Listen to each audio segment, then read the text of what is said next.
Ele tem plano desde a fundação do mundo e esse plano não mudou. É o mesmo. Ele quer um reino de reis e sacerdotes. Ele quer um povo que o adore, que o reconheça como Deus. Vocês prestaram atenção no que está cheio no nosso coração? Nós vimos agora do que habita dentro de nós.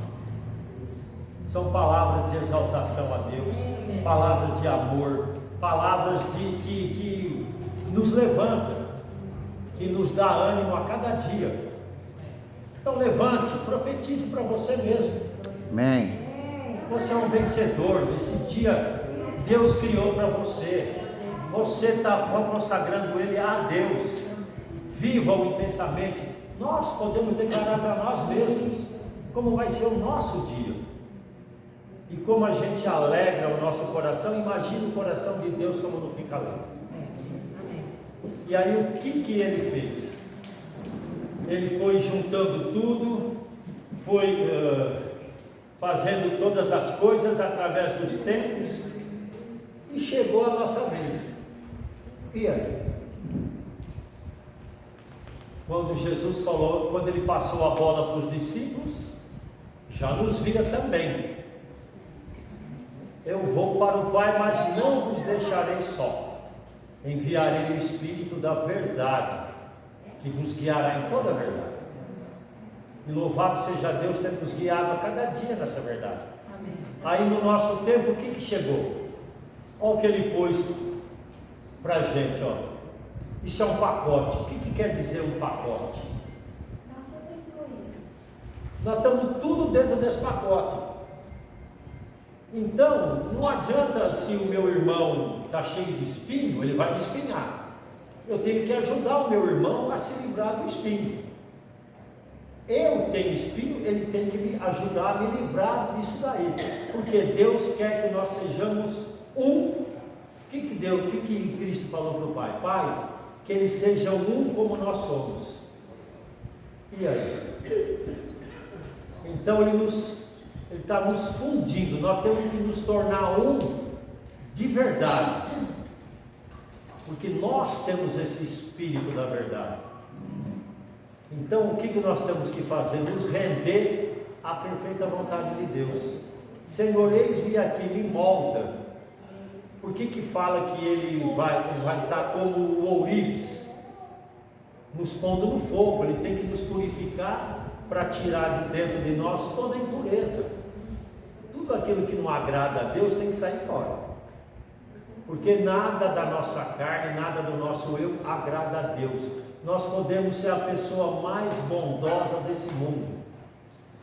Assim mesmo a gente não agrada a Deus se nós não estivermos na perfeita vontade dele. Nós podemos ser honesto, correto, pagar nossas continhas, fazer tudo certo, tudo certinho. Isso não tem importância para Deus. É um dever nosso, como cidadão, ser correto. Mas o que nós temos que fazer é nos entregar à perfeita vontade de Deus. Deixar Ele nos moldar, Ele nos mudar, nos transformar. E isso dói, não é? Para a gente, quando a gente espreme uma espinha, não dói? É uma coisa que está ali, mas tem que sair. E para ela sair dali, dói. Então, é um processo, mas Deus tem cuidado de nós. Ele sabe como fazer isso. Um pai não sabe como educar o filho. Um pai não sabe como tem que fazer, o que o filho tem que comer, como o filho tem que acordar, arrumar para ir para a escola. Deus é a mesma coisa conosco. Ele nos ama. Ele nos ama tanto que nos deu o filho dele para morrer por causa de nós. Amém? Amém? Então vamos lá, nós vamos estudar um pouquinho dessa palavra. Nós estamos lá na página 8. Deixa eu tirar o óculos, senão não me enxergo. Nós estamos no último parágrafo.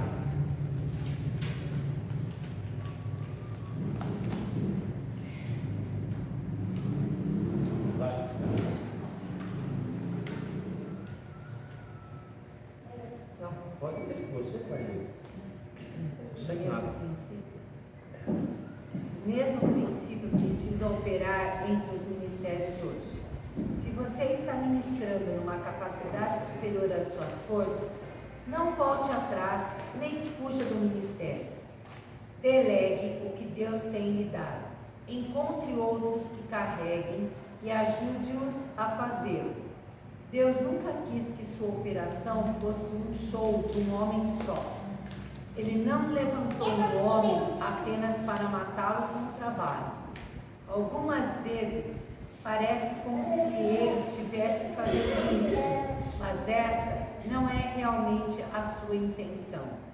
Delegue continuamente suas responsabilidades e coloque-as em movimento. Se somos submissos e temos amor, fé e esperança, devemos deixar que isso se estenda e abranja todas as áreas de nossas vidas. Então, quando enfrentarmos algo novo, seja duro de aceitar, não será um problema. A esperança se estenderá como cobertura.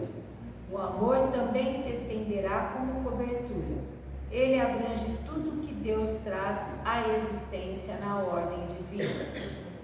Deus não quebra o conjunto. Deus está dizendo: aqui está todo o meu tratamento. Algumas pessoas dizem: bem, vou pegar este aqui e aquele ali, mas este outro aqui eu não pego. Deus diz: não, isto é um conjunto, isto é um pacote. Nunca podemos separar um conjunto. Você pode dizer: amo todos na igreja, exceto uma pessoa. Não gosto dela. Que pena. Todos são um conjunto. Deus não vai dividir o conjunto para você aceitar apenas algumas delas. Você terá que abrir seu coração para amar todos na totalidade do quadro. Quando você encontrar alguém que esteja realmente rejeitando-o, lembre-o de que você é parte do conjunto. Na sua primeira carta à igreja de Corinto, Paulo escreveu: eu, porém, irmãos, não vos pude falar como a espirituais, e sim como a carnais, como a crianças em Cristo.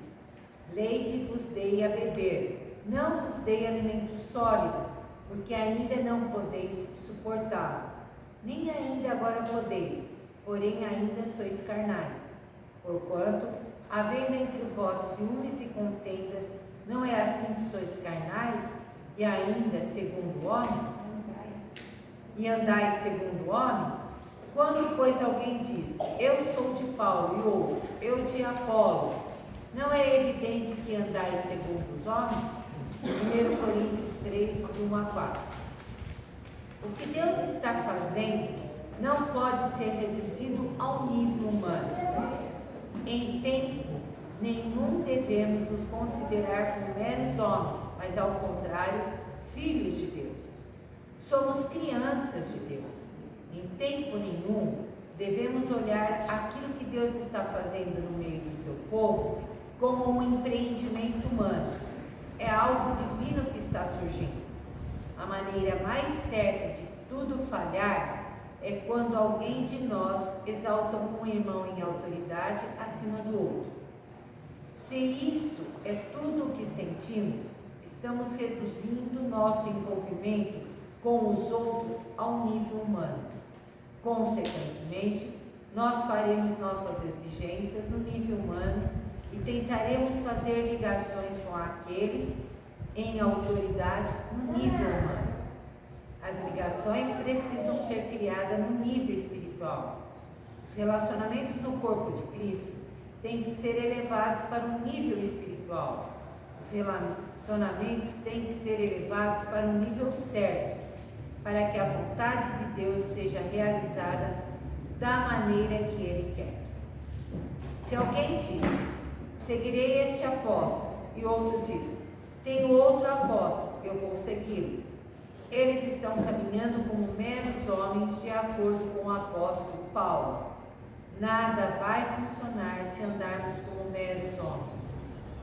Paulo continuou: quem é Apolo? Quem é Paulo? Servos por meio de quem crestes, e isto conforme o Senhor concedeu a cada um. Eu plantei, Apolo regou, mas o crescimento vem de Deus. De modo que nem o que planta é alguma coisa, nem o que rega, mas Deus que dá o crescimento. 1 Coríntios 3, 5 a 7. Aqui, o que nós temos que fazer em primeiro lugar? Senhor, o teu colírio, pinga o teu colírio nos meus olhos, para que os nossos olhos sejam bons e nós possamos ver a bondade de Deus e agirmos na bondade de Deus. Unja os meus ouvidos, para o que eu for ouvir seja agradável a Ti. Por isso que Ele pede para a gente não assentar em roda de escarnecedores e nem ouvir o conselho do ímpio. Nós somos um pacote. Se nós estamos fechados dentro de um pacote, nós temos primeiramente cuidar um do outro. Nós temos que romper isso que Deus quer que a gente rompa, para nós sermos um, como Deus quer que nós sejamos um. Então, o que nós temos que fazer? Em primeiro lugar, submissão. Nós temos que ser submisso a quem está comissionado. Eu tenho um comissionamento, ele tem um comissionamento, ele tem um comissionamento, cada um, porque Deus é um Deus de ordem. Então, ninguém passa sob o comissionamento do outro. A gente tem que chegar ao irmão e perguntar isso, aquilo. Então, isso vai criando uma unidade, vai criando o quê? Uma amizade em Cristo.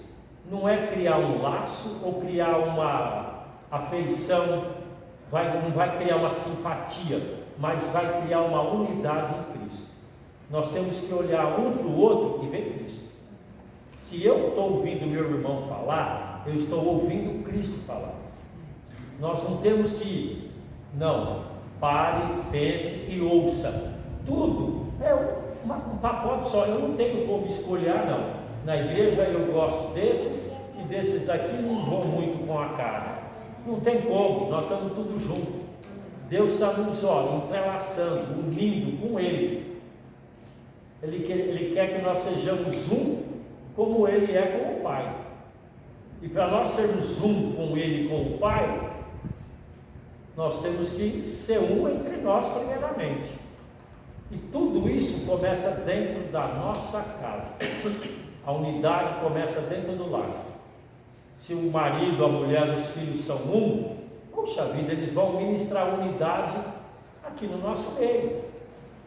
Porque não adianta, a gente pode enganar a nós mesmos, ao nosso irmão, mas a gente não engana ao Espírito que está dentro de nós. Nós temos que ser um verdadeiramente. Nós temos que estar ministrando o amor de Deus. A hora que nós estivermos ministrando esse amor, nossos olhos sendo bons, os outros vão ver isso. A gente não vai precisar falar nada para ninguém. A pessoa vai se achegar a nós porque vai nos ver diferente. Porque nós estamos sendo um, como Cristo quer que nós somos um. Nós nos amamos um ao outro como Cristo nos amou. Porque a palavra falava lá, amar, né, o teu próximo como a ti mesmo. Mas tem muita gente que não gosta nem dele, não. Não tem? Tem muita gente que se suicida, tem muita gente que se embriaga, sai caindo, tem muita gente que é cheia de coisa, não se gosta de si mesmo. Então nós temos que nos amar como Cristo nos amou. Amém. Nós somos interdependentes. Interdependentes um do outro. Nós não conseguimos nada sozinhos. Não conseguimos. Deus tem falado a palavra viva para esta geração através do ministério apostólico, da mesma maneira como Ele fez nos séculos passados, através dos apóstolos e profetas, sobre os quais lemos nas Escrituras. A palavra viva de hoje é o fundamento real para a restauração dos últimos tempos e o surgimento do reino de Deus na terra. Enquanto esta palavra surge, ela está sendo gravada, mas se guardada em prateleiras, não irá mover o mundo. Quando alguém ouve essa palavra, crê nela e a proclama, ele surge como um profeta. Amém. ele fala sobre esta palavra. É Deus falando ao meu coração. Ele proclama essa mesma palavra e a coloca nas mãos de outros para que a ouça. Daqui a pouco, Deus está falando a palavra a outro. E depois de algum tempo, ele também terá falado esta palavra e será outro profeta que surge. Isto é produto de um ministério de um só homem? Não, é o produto de Deus. Deus dá a palavra, um homem semeia e outro rega. Alguns cultivam e outros vigiam, para que o mato não a sufoque. Mateus 13:7. Existem muitos processos que nos fazem ser parte uns dos outros. Os ministérios de autoridade não devem sentir-se importante à frente do povo, pensando, bem, louvado seja Senhor, eu fico aqui à frente do povo, onde podem me ver como autoridade sobre eles. Quando eles se levantam e falam a palavra do Senhor, eles precisam lembrar que Deus plantou a palavra e outros regam. Eles precisam reconhecer que Deus reduz a todos para que não exista nenhuma honra especial devido a uma posição que Deus tenha dado a alguém. Enquanto um irmão exercita seu ministério de autoridade perante o povo, ele não deve buscar respostas e honras pessoais. O povo deve respeitar e se submeter à palavra, ao ministério e à autoridade que Deus depositou naquele irmão. Em outras palavras, a igreja tem que ser considerada como apenas uma família, sem nenhuma separação entre clero e leigos. Todos devem descer para se tornar o pequeno rebanho, para se tornar o povo pequeno. O pequeno rebanho que irá herdar o reino. Lucas 12:32. Precisa haver uma certa atitude nos nossos corações para que possamos andar da maneira que Deus quer. Para isso, temos que nos relacionar com uma dedicação genérica, uns para com os outros, gostemos ou não. Não deve haver nenhuma consideração, nenhum tratamento especial para sentirmos a ligação uns com os outros no Senhor.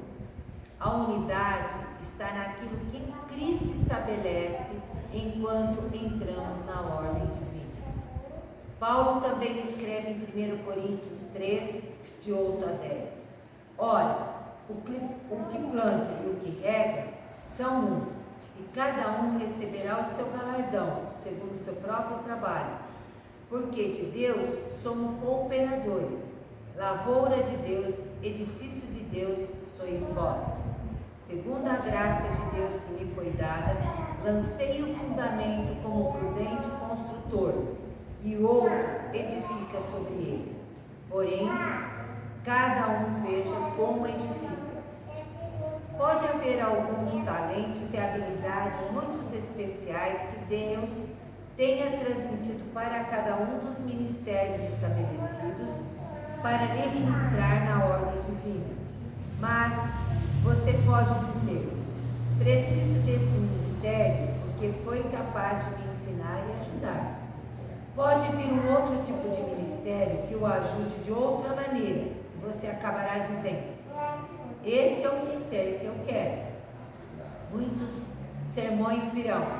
Você poderá não gostar de alguns e poderá gostar de outros, porque ele os abençoa e fazem você se sentir bem. Apesar do sermão, você terá que enfrentar o fato de que muitas pessoas diferentes irão servi-lo na vontade de Deus. Você irá apreciar todas elas e será um com elas, aceitando o que elas lhe servem. Vocês viram uma coisa? Isso aí já vem há muitos tempos, né? No tempo lá de 200 anos antes de Cristo, todos os rabinos, os sábios de Israel, de todo o povo judeu, ensinavam as crianças, ensinavam todo mundo que o Messias viria, que teria e que ele faria milagres que nunca ninguém havia feito. Ficou isso aí, ensinaram isso aí. Aí a gente sabe que naquela época matava-se bois, ovelhas, pombinha pequenininha. Se o teu pecado fosse pequeno, era uma rolinha, uma pombinha pequenininha. Se fosse um pecado mais ou menos, era um cordeirinho. Mas mais ou menos era um garrote. Um pecadão era um boi, uma vaca grande.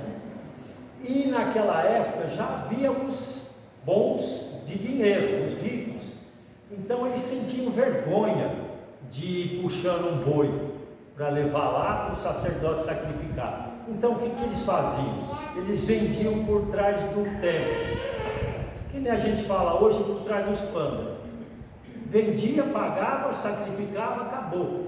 E quando Jesus veio, eles viram que iam acabar com tudo isso. Então Jesus veio, fez o milagre, os 4 milagres messiânicos, e ele mandava, vai lá e fala para o sacerdote para confirmar o que ele estava fazendo, para saber que ele era o Messias.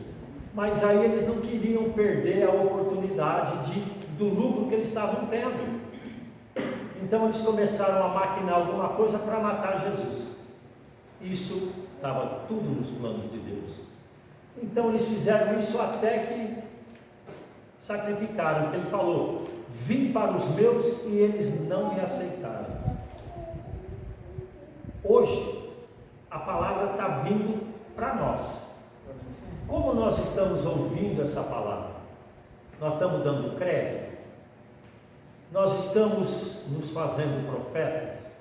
O profeta é uma coisa que ele ouve a palavra: Senhor, isso é vida. Olha, eu estou declarando isso, aquilo. A gente tem que falar, pôr para fora daquilo que Deus está enchendo o nosso coração. Como Ele nos fez profetizar, porque nosso coração estava transbordando de amor por Ele. Então, quando o nosso coração transborda de alguma coisa, a gente não vai para fora. A pessoa, quando está com raiva, nervosa, não bota tudo quanto é coisa ruim para fora, fala um monte de asneira. O que nós vamos falar? Daquilo que está cheio no nosso coração. Começar a profetizar, a falar aquilo que Deus tem feito por nós, para nós, do que Deus tem feito para nós a cada dia. Isso são as benignidades de Deus que nós temos que falar. Como Deus é bom e como Ele tem feito as coisas para nós. Então a gente tem que estar aqui, como ela leu. Nós não temos que ter escolha de irmãos, nós não temos que ter escolha de ministério. Não, eu vou naquele ministério para me abençoar, porque eu acho que ele é melhor do que o outro. Às vezes não, às vezes aquele outro é que está com uma palavra de libertação para a tua vida. Às vezes aquele menor irmãozinho é ele que tem uma palavra de bênção para a vida da gente. Então tudo que nós ouvirmos, nós temos que receber com um coração aberto e olhos puros para ver e ouvir, ungido para ouvir. Aquilo vai se fazer vida dentro de nós. Então essa do pacote está nos ensinando como nós devemos agir cada dia, com nós mesmos primeiramente. Como nós estamos agindo com nós mesmos? Nós estamos ouvindo e nos apropriando da palavra de Deus que está vindo? Cada um de nós sabe disso. Então, que Deus abençoe os nossos olhos para que sejam bons e ouvidos para ouvir o que Ele está falando. Ele disse aqui que é como na antiguidade, dos apóstolos da antiguidade, é hoje. Lá eles davam muito valor ao que eles ouviam dos profetas, dos apóstolos. E hoje nós temos que dar vida àquilo que nós estamos recebendo daqueles que estão acima de nós. Amém. Amém? Amém. Acaba aí, acho que já deve estar. Não é até o fim, não.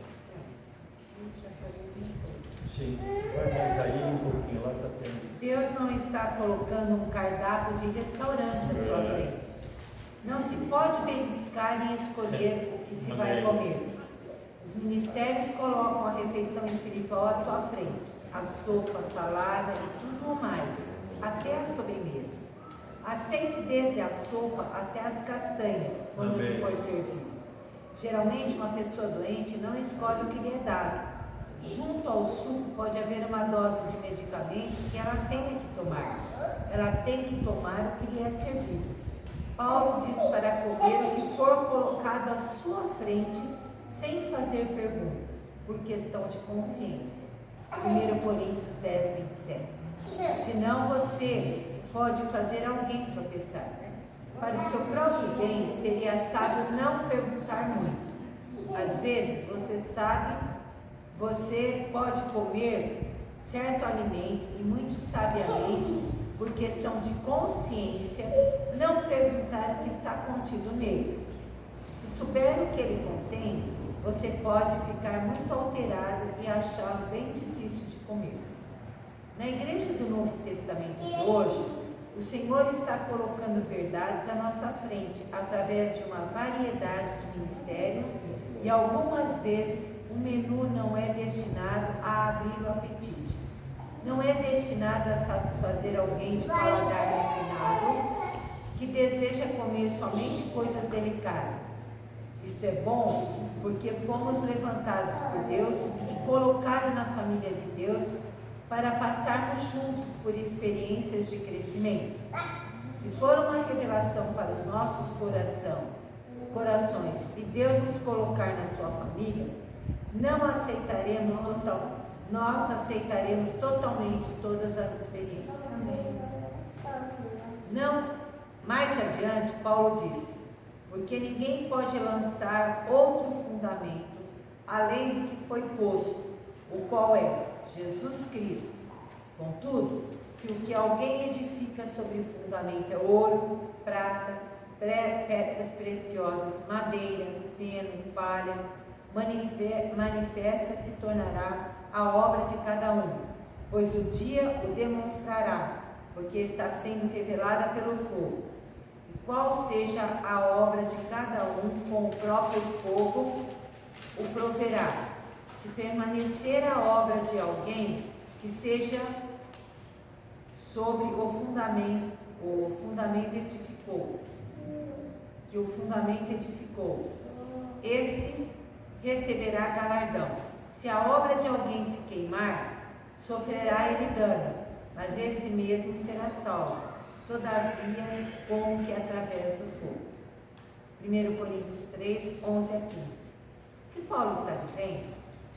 Um verdadeiro apóstolo não edifica a família de Deus ao redor de si mesmo, porque se algo lhe acontecer, os membros dessa família vão cair também. Ele edifica a casa de Deus, não tentando ligá-los a si próprio no plano humano, mas, pelo contrário, no espírito. Não importa o que alguém faça com ele ou com os outros, a obra não pode ser destruída, porque todos estão edificados em Cristo. Não é baseada no relacionamento terreno. A casa de Deus pode ser comparada a uma videira em crescimento. Ela pode ser cortada rente ao chão, mas não será destruída se tiver suas raízes no céu. Os ramos podem ser mutilados, mas a videira não será ferida se as raízes estiverem no céu.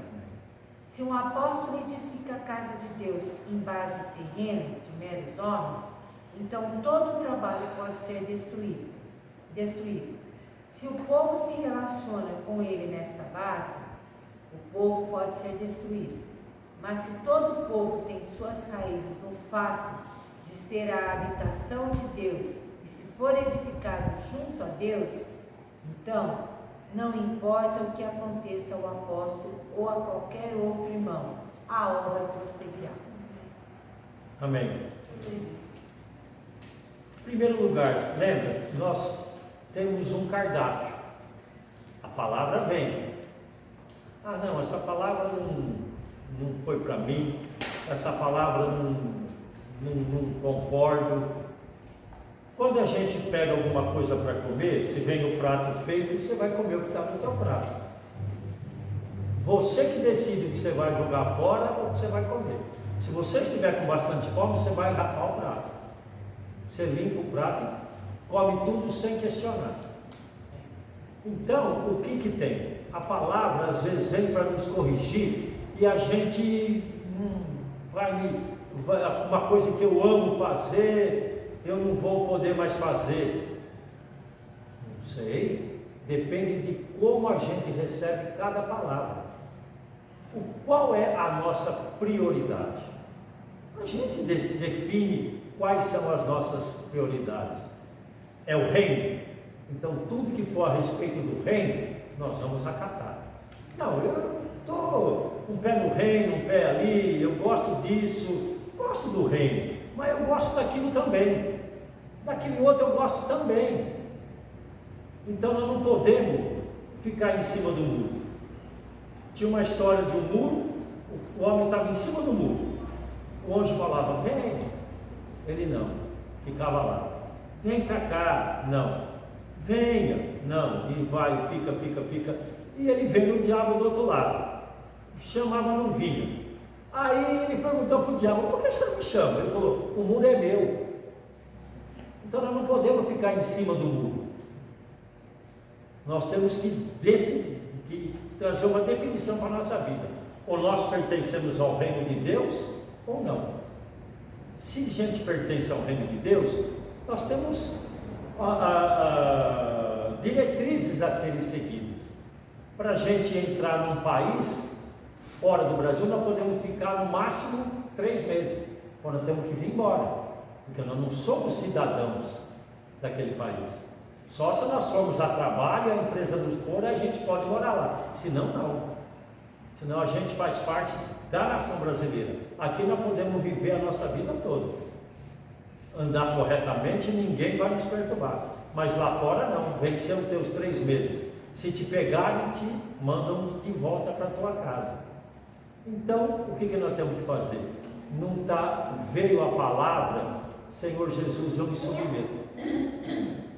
Me ajuda, eu me submeto, tudo que nós fizermos com amor a Deus, vai ser muito fácil fazer. Tudo aquilo que a gente for fazer, se nós amarmos ao Senhor acima de qualquer coisa, é muito fácil fazer, é muito fácil obedecer. Então que haja no nosso coração esse querer, aceitar aquilo que Jesus já nos deu. Senhor, é isso que eu quero, é para isso que eu vim, é para isso que eu vivo. Não vivo para outra coisa. Então, que o Senhor nos abençoe, amém, nos fortaleça, nos dirija e encha o nosso coração disso, que nós deixemos a porta aberta. Amém. Porque nós somos abridores de porta. Amém. O resto, o Espírito faz. Então nós temos que estar abertos para todos aqueles que chegarem até nós e perguntar a respeito da esperança que há em cada um de nós. Por que você tem essa esperança que eu não tenho? O que você tem de diferente que eu tenho? Nós temos Cristo, nós somos a morada do Espírito de Deus. Então nós selamos isso no nosso coração, na nossa mente, as verdades de Cristo. Isso vai nos levar a nós sermos a nós nos amarmos como Cristo nos amou. Amém. Nós nos abençoamos com isso. Amém. Em nome de Jesus. Amém. Amém.